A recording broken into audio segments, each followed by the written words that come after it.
Record. Assalamualaikum warahmatullahi wabarakatuh. Baiklah, sebelumnya kami dari kelompok 4A akan mempresentasikan mengenai analisis kuantitatif dan kualitatif pengembangan struktur dari obat kardiovaskular. Yang dimana beranggotakan saya sendiri Diki Oklita Putra dengan NIM 1, kemudian ada Sylvia Syarli dengan NIM 73, kemudian ada Syarima Ramadhani dengan NIM 25, dan Cindy Saputri dengan NIM 35. Latar belakangnya untuk pengembangan obat kardiovaskular melibatkan penelitian dan pengembangan senyawa-senyawa kimia yang dapat digunakan untuk mengobati penyakit dan gangguan yang terkait dengan sistem kardiovaskular. Beberapa contoh penyakit kardiovaskular yang umum termasuk penyakit jantung koroner, gagal jantung, hipertensi, dan aritmia. Dalam pengembangan obat kardiovaskular, para peneliti berusaha untuk menemukan senyawa-senyawa yang memiliki aktivitas farmakologis yang dapat mengatasi masalah yang mendasari penyakit kardiovaskular tersebut. Perkembangan obat kardiovaskular sangat penting mengingat tingginya angka kejadian penyakit kardiovaskular di seluruh dunia. Ikatan kimia antara senyawa obat dan target biologis dalam tubuh memiliki peran yang sangat penting dalam menentukan efek farmakologis dari obat tersebut. Struktur molekul obat dan target biologis saling berinteraksi melalui berbagai jenis ikatan kimia seperti ikatan hidrogen, ionik, dan kovalen. Interaksi ini mempengaruhi bagaimana obat berinteraksi dengan target biologis dan akhirnya menentukan efek farmakologis yang dihasilkan. Dalam pengembangan obat kardiovaskular, pemahaman tentang hubungan ikatan kimia dan efek farmakologi menjadi sangat penting. Ini mana untuk merancang senyawa-senyawa yang dapat berinteraksi dengan target biologis secara spesifik dan menghasilkan efek farmakologis yang diinginkan. Baik, yang pertama kami akan membahas mengenai obat golongan kalsium channel blocker dihidropiridin atau CCB-DHP, yaitu obat amlodipin. Nah, yang dimana di sini ada struktur amlodipin yang dimana di mana amlodipin ini sendiri itu merupakan obat golongan hipertensi yang bersifat lipofilik dan juga dia bekerja panjang dengan cara menghambat metabolisme hati dan masuknya kalsium ke dalam sel otot polos, pembuluh darah, dan juga sel miokard.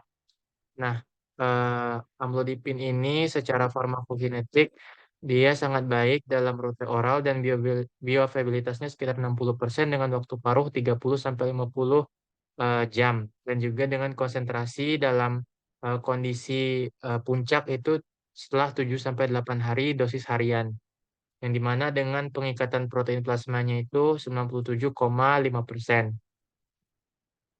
Secara struktur kimia, amlodipin ini dia memiliki rumus kimia C20H25, kemudian ada ikatan CIN20,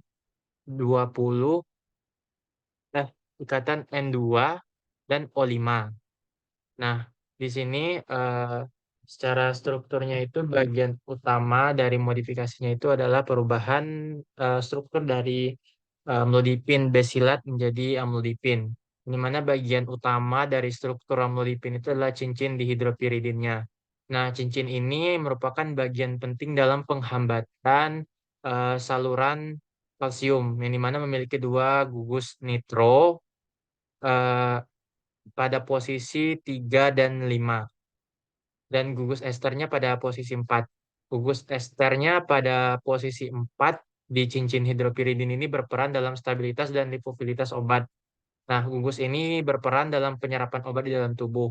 Ini mana pada modifikasinya perubahannya ini pada posisi 1 cincin di hidropiridin ini terdapat gugus amina, di mana gugus ini berperan dalam interaksi dengan reseptor saluran kalsium dan pada posisi keempat, cincin dihidropiridinnya terdapat cincin fenil yang terikat melalui gugus metilena.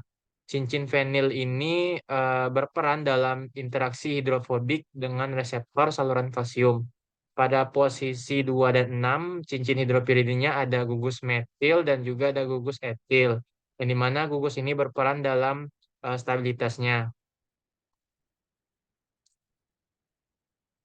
Nah, kemudian ini ada proses dari sintesa amlodipin yang dimana nanti eh, amlodipin basilat dari asalnya tadi itu nanti akan mengalami dianalisis dengan HPLC yang dimana setelah ditemukan bagian gugus puncaknya tadi, nah itu sudah ditemukan karakteristik struktur amlodipin basilat dengan ikatan formaldehid dengan ada dalam kondisi asam dengan temperatur dielevasikan mengalami HPLC semi preparatif, kemudian dianalisis kembali nilai MS dan juga NMR-nya, terdapat puncak eh, struktur dari perubahan dari amlodipin besilat menjadi amlodipin. Ini mana perubahannya ada pada ikatan H2N menjadi dengan ikatan benzen di sini.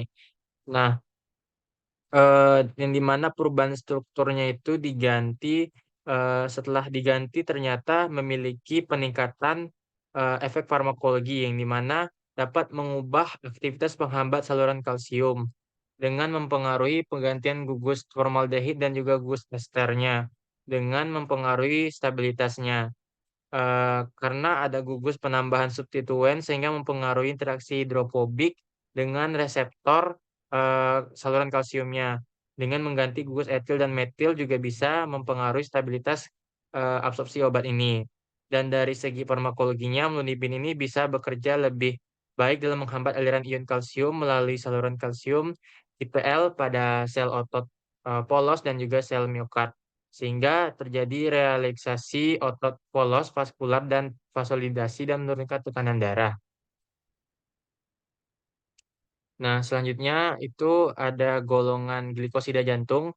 Golongan glikosida jantung ini merupakan kami ambil ada contohnya digoksin, yang dimana pada bagian di sini ada beberapa turunan dari bentuk digitoksin, ada digoksin, kemudian ada 12,4 DO, diokta-asetildilgoksin, ada 4 triokta-asetildiosin, ada 12,3 3B, 3C, 4C pentaoasetildioxin, yang dimana pada bagian utama dari struktur dioksin ini adalah cincin steroidnya.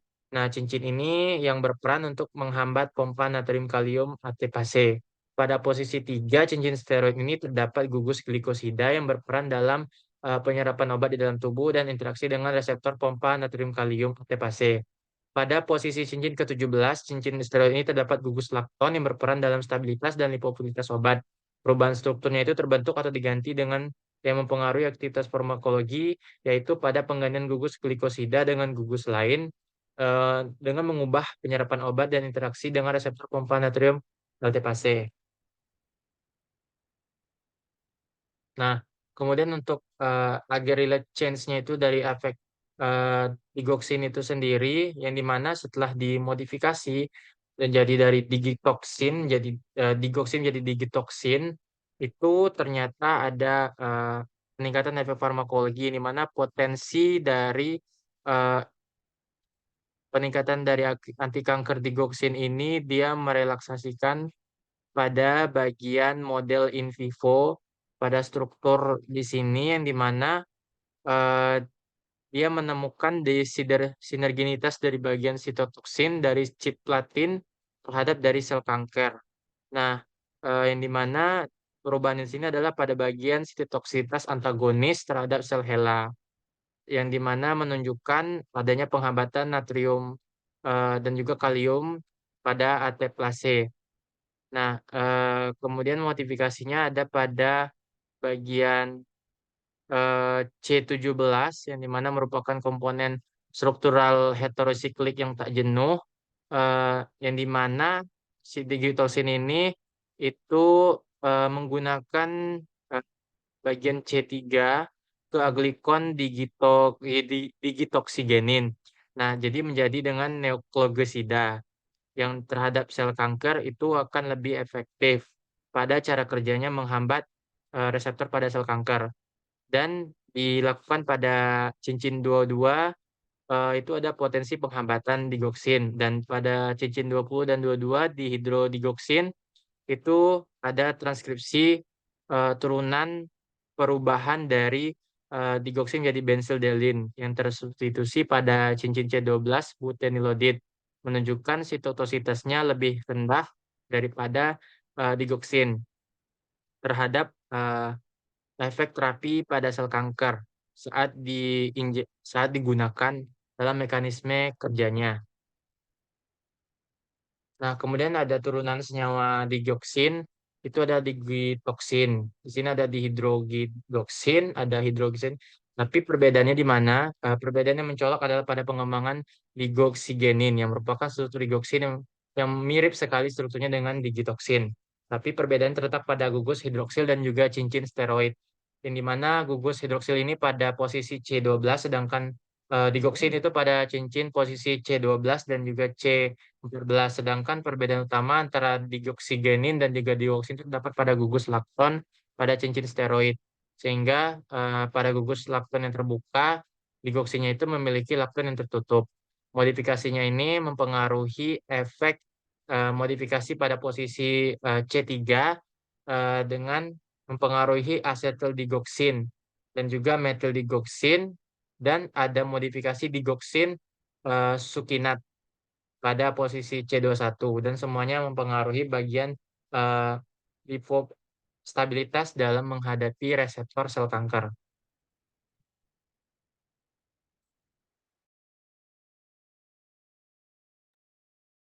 Selanjutnya ada golongan angiotensin reseptor blocker atau ARB. Ini contohnya adalah losartan. Nah, losartan ini memiliki struktur kimia yang kompleks. Proses pembentukan struktur losartan dimulai dengan sintesis senyawa prekursor yang disebut 2-nitro-4-tetrazol 5-IL anilina. Senyawa ini kemudian mengalami reaksi dengan asam klorida untuk membentuk senyawa antara yang disebut 2-kloro-4-tetrazol 5-IL anilina. Selanjutnya, senyawa antara ini direaksikan dengan senyawa tertentu yang mengandung gugus asam karboksilat untuk membentuk senyawa losartan. Losartan bekerja dengan menghambat reseptor angiotensin 2 yang mengurangi efek vasokonstriksi atau penyempitan pembuluh darah yang diinduksi oleh angiotensin 2. Berikut merupakan struktur kimia dari losartan. Next. Selanjutnya, untuk farmakodinamik dari losartan ini, panel grafik situs pengikatan, energi interaksi, dan domain residu dengan residu asam amino utama, SACE, dan kontribusi energi interaksinya terhadap LPR yang berbentuk batang hijau, dan LST berbentuk batang biru muda. Atom LPR dan LST terdekat ditunjukkan pada sisi setiap batang. Warna merah, biru melambangkan residu asam amino yang bermuatan negatif. Positif. Representasi planar dari molekul. LPR dan CLST dibagi menjadi 3 bagian I kuning. Selanjutnya ada I2 yaitu yang hijau, kemudian I3 yang biru, dan LPR I3 untuk LPR dan 4 untuk ungu. Yang kelima itu merah muda dan 6 orange untuk LST. Dengan atom diberi label untuk memfasilitasi analisis interaksinya dengan protein target SACE. Selanjutnya, berikut perbandingan interaksi 3 dimensi antara poseligan kristalografi. Nah, pada gambar ini dapat dilihat perbandingan interaksi 3 dimensi antara poseligan kristalografi, yaitu yang A ada LPR SACE, dan prediksi poseligan terbalik, yaitu yang C LST SACE. Divisualisasikan dengan menggunakan perangkat lunak, yaitu Discovery Studio. Nah, untuk ligan dipresentasikan dalam format bola, dan tongkat dengan karbon dari masing-masing ligan diberi warna yang berbeda.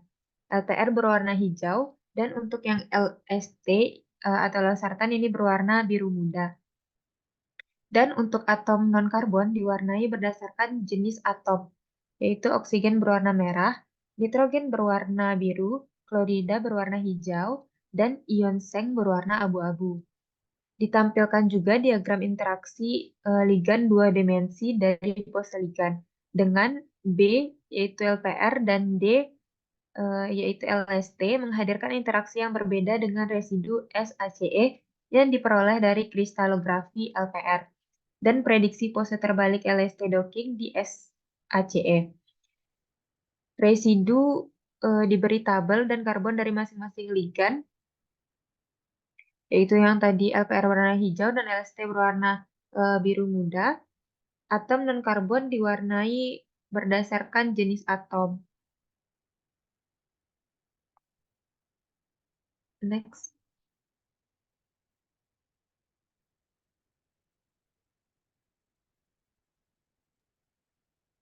Selanjutnya, kalsium channel blocker non-dihydropyridine atau CCB non-DHP, yaitu obat dari diltiazem. Rumus molekul dari diltiazem ini yaitu C22H26N2O4S. Secara fisika, diltiazem berbentuk padat kristal putih yang larut dalam air. Senyawa ini memiliki titik leleh sekitar 213 sampai 216 derajat Celcius. Diltiazem juga memiliki berat molekul sekitar 450,98 gram per mol. Dalam hal sifat kimia, diltiazem ini adalah sejenis calcium channel blocker atau CCB yang digunakan untuk mengobati tekanan darah tinggi dan gangguan irama jantung. Proses pembentukan diltiazem dimulai dengan sintesis inti benzodiazepin melalui reaksi antara benzaldehida dan 2-aminobenzotiazol. Kemudian, melalui serangkaian reaksi kimia, terjadi penggantian gugus dan modifikasi struktur untuk menghasilkan diltiazem. Dalam strukturnya, terdapat ikatan C dan Cn yang memberikan kestabilan, serta ikatan CON pada gugus amin yang berperan dalam interaksi dengan reseptor. Selain itu, terdapat ikatan ester pada gugus asam karboksilat dan penggantian gugus hidroksi dengan gugus metoksi yang mempengaruhi sifat fisik dan kimia senyawa.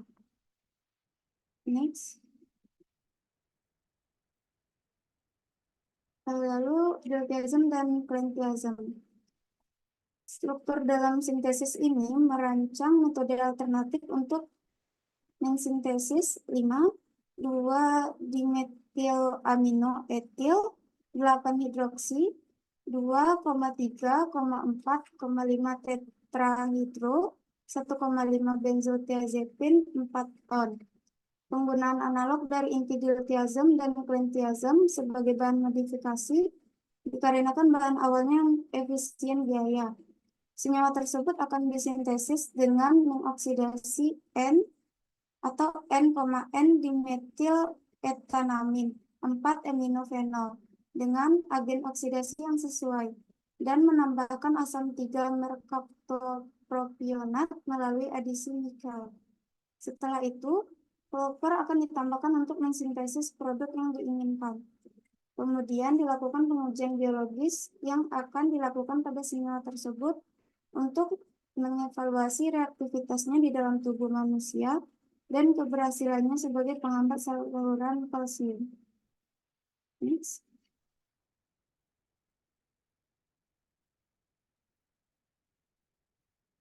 Lalu obat pada golongan vasodilator nitrat, yaitu isosorbit dinitrat. Isosorbit dinitrat ini merupakan senyawa kimia bisiklik dari kelompok diol dan heterosiklik yang mengandung oksigen, mengandung 2 cincin furan yang menyatu. Bahan awal untuk isosorbida adalah desorbitol, yang diperoleh melalui hidrogenasi katalitik deglukosa dengan nitrasi isosorbida dengan asam nitrat pekat. 2,5 isosorbida dinitrat dapat diperoleh. 2,5 isosorbit dinitrat cocok seperti metabolit utamanya yaitu 5 isosorbit mononitrat untuk pengobatan angina pectoris karena efek vasodilatornya. Kemudian untuk pada bagian perbedaan struktur isosorbit ini, ciri khasnya modifikasinya ada perbedaan pada ikatan oksigen dengan NO2. Jadi modifikasi strukturnya terletak pada diletak struktur cincin benzen dari O berikatan dengan NO2 sehingga memiliki efek yang berbeda-beda.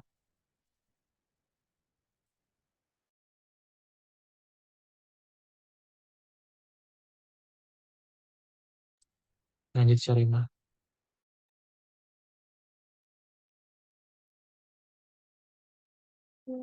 Ini udah tadi.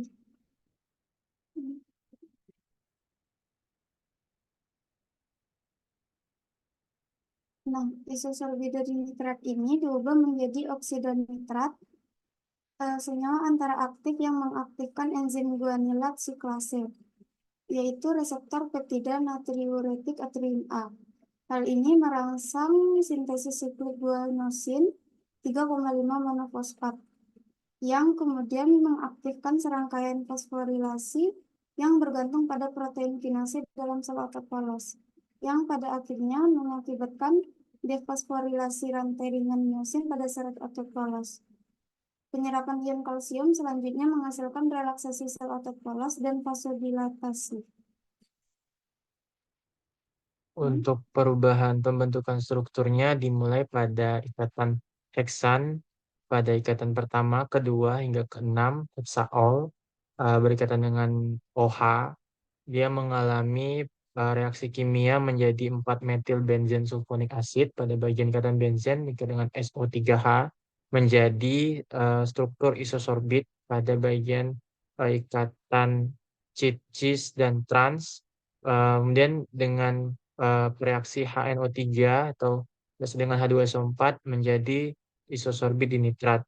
Perubahannya ada di bagian gugus OH dengan H2NO3 menjadi ONO2 dan pada ikatan gugus OH pada ikatan cisnya bereaksi dengan H2SO4 menjadi O2NO.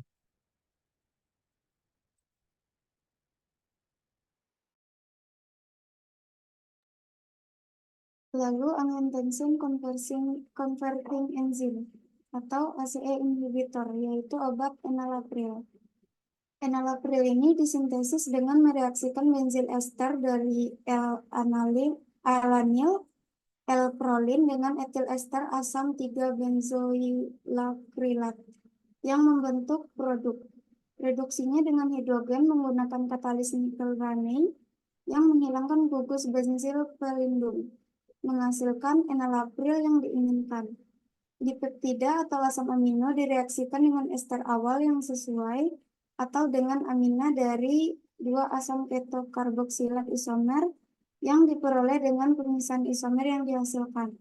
Sejumlah besar sintesis mencakup pembuatan N1 etoxikarbonil, 3-fenilpropil alanin,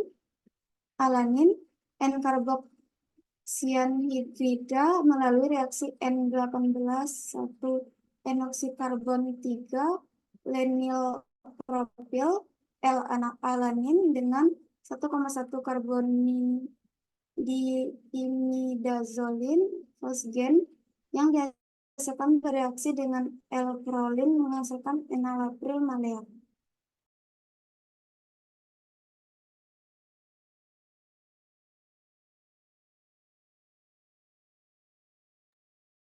Selanjutnya untuk senyawa beta blocker, senyawa metoprolol terbentuk melalui beberapa tahap sintesis kimia.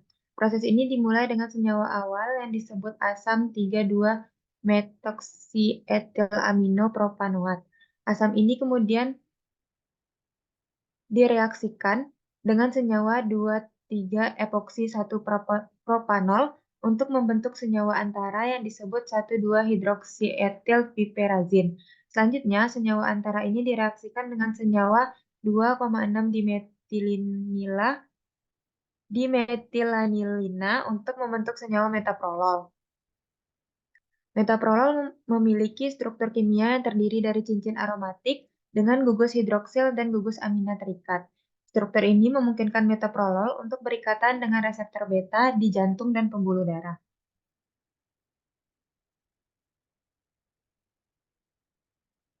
Nah, hubungan struktur kimia metoprolol yaitu dapat dilihat bahwa di sini atom CH3 sesuai pada kantong hidrofobik. Selanjutnya, untuk interaksi ikatan ion esensial pada ikatan reseptor. Kemudian di sini ada kelompok substituen pada para posisi dari cincin aromatik yang memberikan selektivitas pada reseptor B1 reseptor blocker. Selanjutnya di sini terdapat ekstra hidrogen atau tambahan ikatan hidrogen yang mengambil tempat dengan B1 reseptor dikarenakan adanya ikatan tunggal dari oksigen. Next.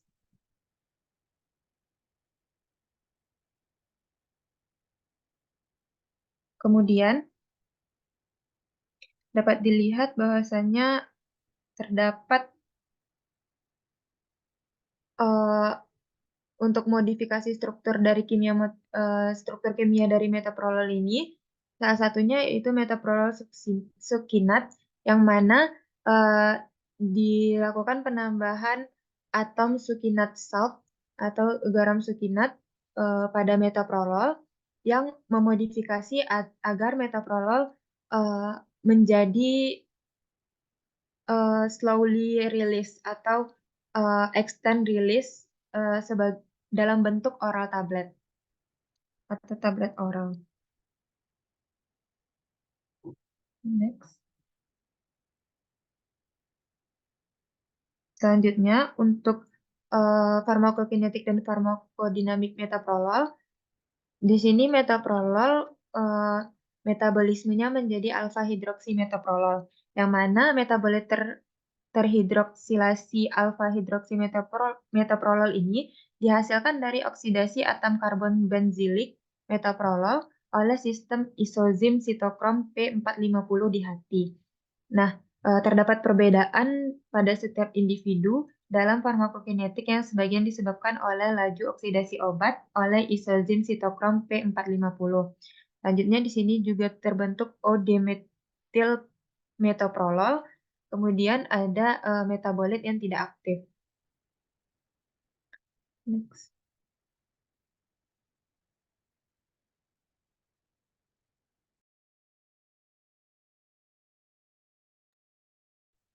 Selanjutnya ada potasium channel blocker atau anti-aritmia 3, yang mana contohnya itu ada amiodaron. Amiodaron ini di sini ada struktur dari amiodaron, yang mana amiodaron ini disintesis melalui serangkaian langkah kimia yang kompleks, dimulai dengan senyawa A sampai nitrobenzoik, dan langkah-langkah sintesis melibatkan reaksi kondensasi, oksidasi, dan reaksi substitusi pada cincin benzofuran. Amiodaron ini memiliki struktur utama berupa cincin benzofuran yang terhubung dengan dua cincin benzen. Cincin ini penting dalam menentukan aktivitas farmakologi senyawa tersebut, terutama dalam menghambat saluran ion potasium dan natrium di jantung. Gugus amino NH2 pada posisi 2 dari cincin benzofuran berinteraksi dengan reseptor ion kanal, mempengaruhi aktivitas antiaritmia. Gugus iodin pada posisi 2 dan 5 dari cincin benzen meningkatkan lipofilisitas dan interaksi dengan target biologis, memperkuat aktivitas farmakologis amiodaron. Gugus alkil, terutama terbutil pada posisi 2 dari cincin benzofuran, memodulasi sifat lipofilik senyawa yang mempengaruhi distribusi dalam tubuh dan interaksi dengan membran sel. Selanjutnya terjadi modifikasi amiodaron menjadi ester hemolog, yang mana amiodaron ini terdapat masalah waktu paru eliminasi amiodaron yang lama, sehingga terjadilah modifikasi struktural dilakukan, yang mana dilakukan pengenalan entitas metil asetat pada posisi 2 cincin benzofuran yang menggantikan rantai butil, membuat obat rentan terhadap hidrolisis ester, sehingga meningkatkan metabolisme dan menurunkan waktu paru.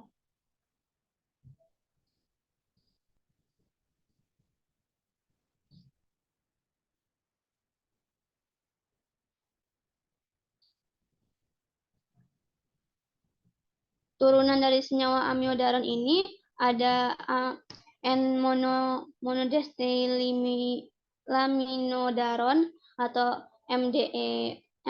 MDEI, lalu ada 3 OHDEA, lalu ada DDEA, dan ada ODAA, yang mana MDEA ini adalah metabolit aktif amiodaron yang terbentuk dengan penghilangan satu gugus etil dari posisi N-desetilaminodaron. Meskipun kurang aktif secara farmakologis, masih memiliki beberapa aktivitas aritmia. 3 hidroksi monodestilaminodaron, 3 atau yang disebut juga dengan 3 OHDEA adalah turunan amiodaron yang mengalami hidroksilasi pada posisi 3 dari cincin benzofuran pada molekul MDEI. Aktivitas farmakologisnya belum sepenuhnya dipahami, tetapi kemungkinan memiliki efek anti-aritmia yang lemah. Lalu ada NN-didestilaminodaron atau DDEI yang merupakan metabolit amiodaron yang terbentuk dengan penghilangan kedua gugus etil dari posisi N-desetilaminodaron. Aktivitas farmakologisnya lebih rendah daripada amiodaron dan MDEI. Lalu ada O-desalkillaminodaron atau OODAA yang merupakan turunan amiodaron yang terbentuk dari gugus alil dihilangkan, sehingga menghasilkan senyawa dengan aktivitas farmakologis yang kurang aktif. Meskipun kurang aktif dari amiodaron, masih memiliki beberapa aktivitas anti-aritmia dan anti-angina. Lalu ada deaminated amiodaron yang disebut juga dengan DAA yang merupakan turunan amiodaron yang terbentuk setelah penghilangan gugus amino dari cincin benzofuran yang merupakan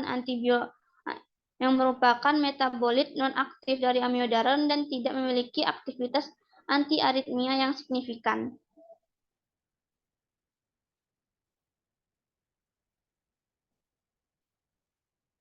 Selanjutnya ada statin atau penghambatan MHG-CoA reduktase, yang mana yang diambil contohnya itu atovastatin.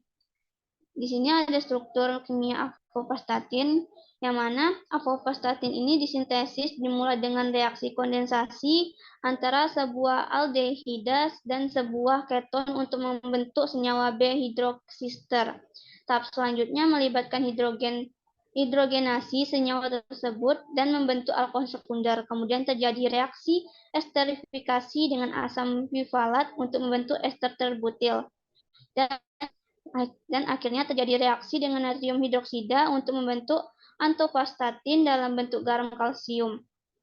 Atovastatin ini memiliki struktur yang utama berupa inti steroid yang disebut juga dengan nukleus, yang berperan sebagai penghambat enzim HMG-CoA reduktase, yang mana langkah kunci dalam sintesis kolesterol.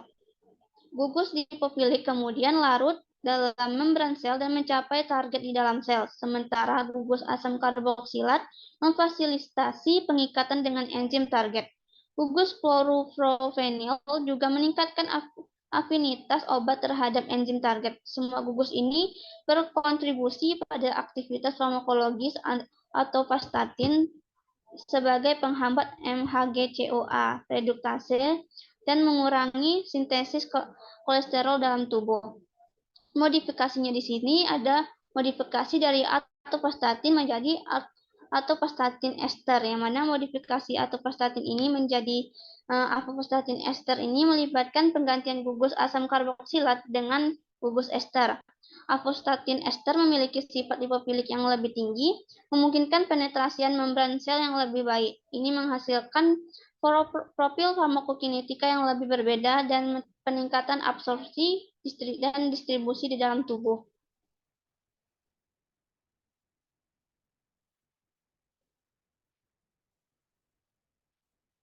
Selanjutnya antikoagulan, di sini kita ambil warfarin, yang mana warfarin ini disintesiskan melalui langkah kimia yang dimulai dengan senyawa 4-hidroksikumari yang melibatkan reaksi substitusi nukleofilik, dan cincin kumari sebagai gugus fungsional. Salah satu cara kuncinya itu adalah reaksi penamaan gugus hidroksi pada posisi tertentu pada cincin kumari yang penting untuk aktivitas antikoagulan. Setelah itu, warfarin diisolasi dan dimurnikan untuk penggunaan sebagai agen antikoagulan. Bagian utama struktur warfarin ini adalah inti kumari, sebuah cincin heteroksiklik yang penting untuk aktivitas antikoagulan. Inti kumari ini memiliki gugus hidroksi pada gugus alkil yang mempengaruhi aktivitas antikoagulan. Gugus hidroksi pada posisi 4 khususnya penting karena berinteraksi dengan enzim K, eksposis reduktase, menghambat aktivitasnya dan mengurangi produksi faktor-faktor koagulasi. Gugus hidroksi pada posisi 3 juga berkontribusi pada aktivitas antikoagulan, meskipun dalam skala yang lebih kecil. Lalu terjadi modifikasi, yaitu warfarin menjadi urea-like warfarin, yang mana modifikasi ini dengan gugus urea ini meningkatkan interaksi dengan enzim tertarget secara efisien. Hal ini juga mempengaruhi sifat fisikokimia senyawa seperti lipofisilitas dan hidrofisilitas yang dapat mempengaruhi distribusi, absorpsi, eliminasi dalam tubuh. Modifikasi ini meningkatkan efikasi dan profil farmakokinetika warfarin sebagai antikoagulan, yang mana pada struktur ini ditambahkan modifikasinya itu yaitu H2CONH2 ditambahkan, sehingga ditambahkannya jangan di bawah yang rangkap 2 yang O ini, tapi yang bagian atasnya.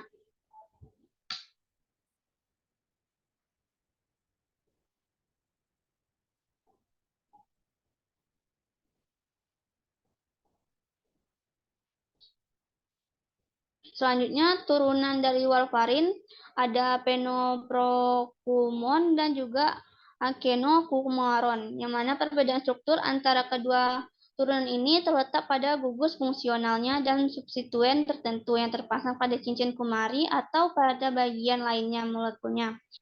Yang pada akenokumaron ini memiliki gugus substituen utama 3-metil 1-penipropil yang berkontribusi pada farmakokinetikanya, terutama waktu paruh yang lebih pendek dari warfarin. Selain itu, akenokumarol memiliki gugus substituen lainnya seperti gugus keton pada posisi 3 dan juga gugus hidroksil pada posisi 4 yang penting untuk aktivitas antikoagulan serupa dengan warfarin. Sedangkan pada penoprokumon memiliki struktur mirip dengan warfarin dengan gugus substituen tertentu yang menyebabkan waktu paruh lebih panjang. Salah satu perbedaan utamanya itu adalah gugus penil pada cincin kumari yang dapat mempengaruhi afinitas senyawa terhadap reseptor atau enzim tertarget, serta sifat farmakokinetikanya. Penilprokumon ini juga memiliki gugus substituen lain seperti gugus hidroksi pada posisi 4 yang penting untuk aktivitas antikoagulan. Baik, ini merupakan dari referensi yang kami gunakan dalam presentasi ini.